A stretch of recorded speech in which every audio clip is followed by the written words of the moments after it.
दोस्तों स्वागत है आपके अपने चैनल सिविल साइट विजिट में। मैं राहुल आपके लिए काफ़ी अच्छी वीडियो लेके आया हूं जिसमें हम बात करेंगे कि घर की कंस्ट्रक्शन जब भी करवानी है, अगर आप चाहते हो वो घर स्ट्रांग बने, ड्यूरेबल बने, लो मेंटेनेंस हो, पैसे भी बचें और कोई भी ठेकेदार या मिस्त्री या सप्लायर आपको बेवकूफ़ ना बना पाए, तो उससे पहले ये वीडियो देख लेना, क्योंकि कुछ 12 बातें मैं आपको बताऊंगा जिसमें आपको धोखाधड़ी या बेवकूफ बना सकते हैं और आपका घर कमजोर भी हो सकता है। तो सबसे पहली चीज क्या है? प्लानिंग। और कभी भी अपना घर जब आपको बनाना है तो ठेकेदार पे मत छोड़ दो कि वो डिसाइड करेगा कि कैसा प्लान रहेगा, कैसा स्ट्रक्चरल डिटेल रहेगी, जहां वास्तु इंटीरियर, उस पे मत छोड़ो। पहले तो सबसे पहले होता क्या है, स्टेप क्या होता है जब भी घर की कंस्ट्रक्शन करवानी है? पहले तो अपना माइंडसेट बना लो, फैमिली के साथ बैठो कि आपको चाहिए क्या, मतलब रूम चाहिए, ऐसा रूम चाहिए। फोटोज आजकल अवेलेबल हैं, पिंटरेस्ट है, यूट्यूब है, हर जगह फोटो मिल जाते हैं, आपको आइडिया मिल जाएगा कि आपको ऐसा रूम चाहिए, यहाँ वार्डरोब चाहिए, यहाँ मेरी डबल हाइट होनी चाहिए। थोड़ा थोड़ा आइडिया आपके पास हो गया। उसके बाद क्या करो, आप एक फर्म के पास जाओ, किसी इंजीनियर के पास मत जाओ, एक फर्म के पास जाओ। फर्म क्या होगी? जिसमें सारी चीज़ें होती हैं। वहाँ एक इंटीरियर डिज़ाइनर भी होगा, आर्किटेक्ट भी होगा, स्ट्रक्चरल इंजीनियर भी होगा। तीनों, मतलब जो फर्म 10-15 साल से काम कर रही है उनके पास ये तीनों होते हैं। सबसे पहले बैठना है इंटीरियर डिज़ाइनर के पास, उसको अपना कॉन्सेप्ट समझाना है कि मेरे को ऐसा रूम चाहिए जिसमें ये वार्डरोब होगी, ऐसा बेड होगा, ऐसा पेंट होगा, ऐसी एलिवेशन होगी। वो समझ गया। वो इंटीरियर डिजाइनर क्या करेगा? फिर आर्किटेक्चरल से बात करेगा। आर्किटेक्ट क्या करेगा? पूरी उसको शेप देगा कि कैसा कैसा कहाँ होना चाहिए और स्ट्रक्चर दिखना कैसा चाहिए, वो उसमें हेल्प करेगा। जब वो स्ट्रक्चर रेडी हो जाएगा, फिर जो स्ट्रक्चरल इंजीनियर होगा फिर वो डिसाइड करेगा बीम में कौन सा सरिया, कॉलम में क्या सरिया, कहाँ डक्ट, कहाँ विंडो, कहाँ डोर, कहाँ एलिवेशन में बाहर प्रोजेक्शन निकालनी है, वो सब चीज़ें। मतलब ये पूरा प्रोसेस होता है। गलती कहाँ होती है? हम लोग क्या करते हैं, किसी एक सिविल इंजीनियर के पास चले जाते हैं कि हमें नक्शा बनवाना जी। नक्शा क्या बनवाते हैं? वो आपको एक प्लान रेडी करके दे देते हैं, बस जहाँ पे ये रूम है, ये रूम है, ये रूम है, ये चीज़ें। वहाँ कुछ नहीं होने वाला।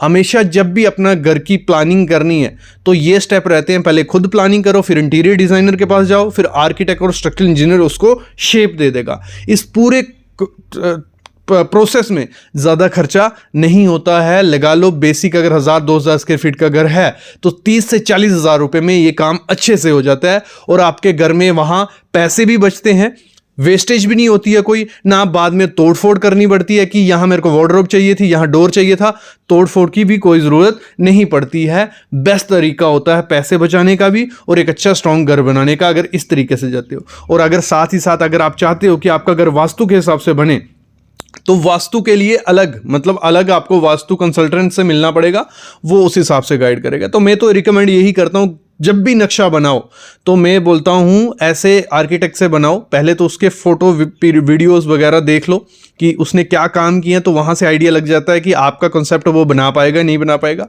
और फिर उसके बाद क्या करो, उसको काम दो। और मैं बोलता हूँ मिनिमम 10 से 15 साल जो पुराना है और उसका काम आपने देखा है तो उसी को काम देना। किसी सिविल इंजीनियर के पास मत चले जाना जो अभी 1-2 साल या 3 साल जिसको हुए हैं, तो वो भी अच्छा काम करते हैं, क्योंकि अगर सीख के आएंगे तो अच्छा काम देते हैं। लेकिन एक बार ज़रूर फोटो वीडियोस देख लेना कि उनका काम कैसा है। उसके बाद हर एक सिविल इंजीनियर, हर एक आर्किटेक्ट एक जैसा काम नहीं कर सकता। जो आपकी डिमांड है एक बार आपको उसको क्लियर करनी पड़ेगी, जहाँ उसका आपने काम देखा होना चाहिए।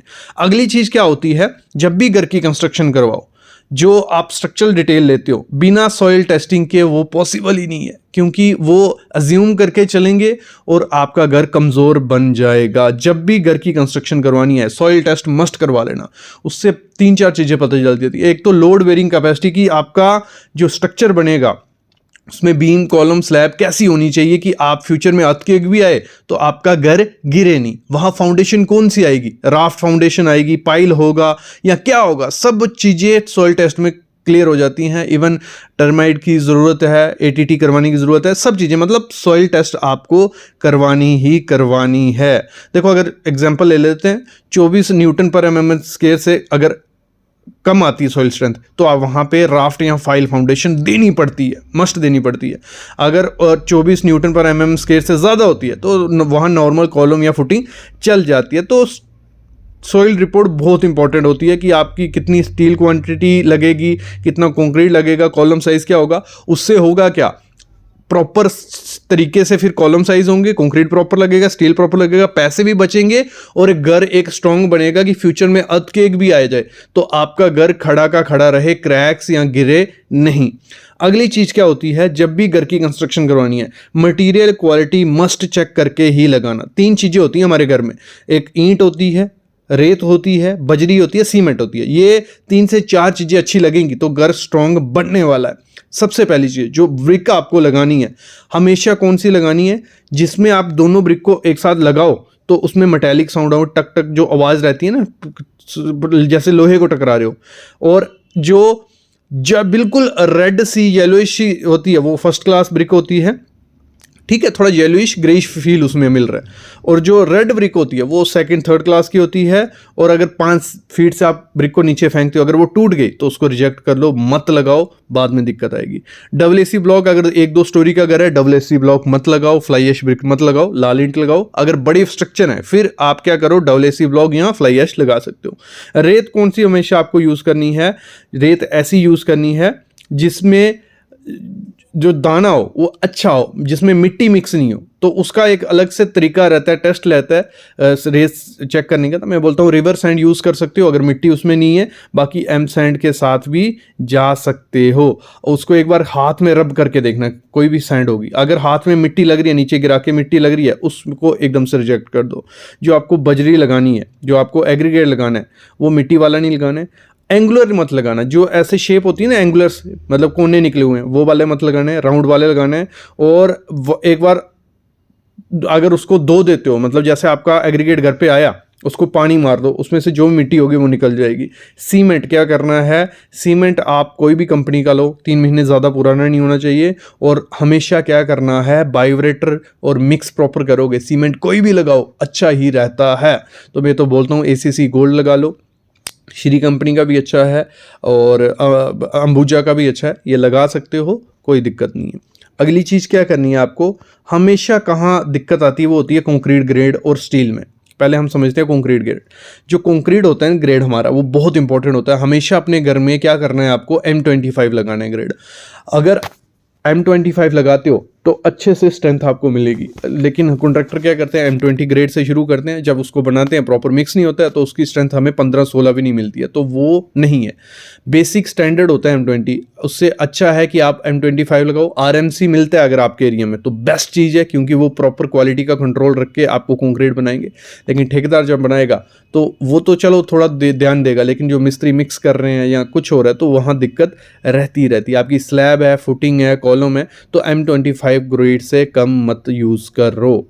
तो अगर स्टील की बात करें तो अराठी लगाओ, टाटा लगाओ, जिंदल लगाओ, कोई भी लगा सकते हो अगर 2-3 स्टोरी का घर है, सेकेंडरी प्राइमरी कोई भी स्टील। बस ग्रेड का ध्यान रखना, 500 से लेके 550 तक का वो ग्रेड होना चाहिए, उससे कम का ग्रेड आपको नहीं लगाना है। और रस्टेड, जिसमें देखो रस्ट लगी हो, बिल्कुल ब्राउन जो हो गया हो स्टील, उसको मत लगाओ, क्योंकि वो कंक्रीट के साथ बॉन्ड नहीं बना पाता है। आपको क्या करना है, आपको ऐसा स्टील लेना है जो क्या हो, थोड़ा ग्रेइश कलर का हो, तो उस तरीके से आप जा सकते हो। अगली चीज क्या करनी है आपको क्यूरिंग करनी है प्रॉपर। अगर आप गर्मियों में करवा रहे हो तो मैं बोलता हूँ 12 से 13 दिन रखो। अगर सर्दियों में 10 दिन उसकी तराई करनी ही करनी है।